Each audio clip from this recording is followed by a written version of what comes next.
আসসালামু আলাইকুম ওয়া রাহমাতুল্লাহি ওয়া বারাকাতুহু।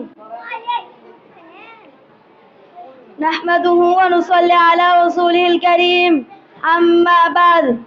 আউযু বিল্লাহি মিনাশ শাইতানির রাজীম। বিসমিল্লাহির রাহমানির রহিম। লাকাদ কানা লাকুম ফি রাসূলিল্লাহি উসওয়াতুন হাসানাহ। সাদাকাল্লাহু মাওলানাল আযীম।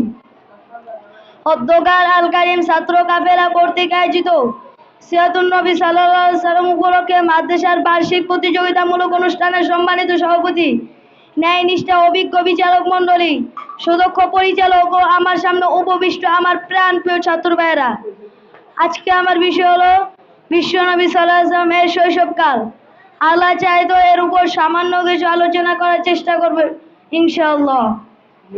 প্রিয় উপস্থিতি, পরিবারের সীমাহীন স্নেহ ও মমতার ভিতর দিয়ে বড় হলেও অন্য সব শিশুর মতো মহানবী সাল্লাল্লাহু আলাইহি ওয়াসাল্লামের শৈশবকাল আনন্দমুখর ছিল না।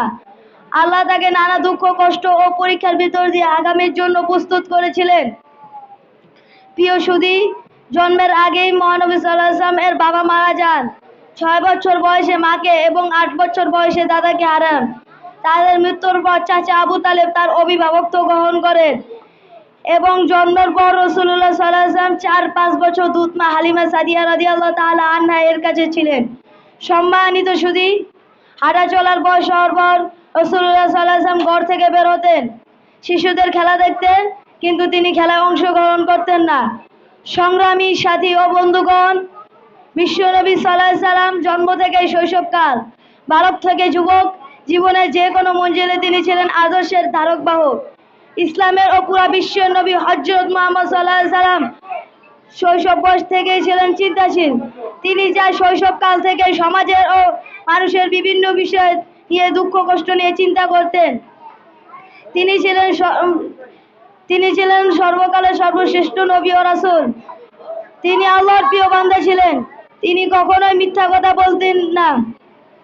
পরিশেষে বলতে চাই, আমাদেরকেও বিশ্বনবী সাল্লাল্লাহু আলাইহি ওয়াসাল্লামের শৈশবকাল অনুসরণ করতে হবে, তবেই আমাদের দুনিয়ায় জীবন সুন্দর ও সফল হবে এবং আখিরাতে মুক্তি মিলবে।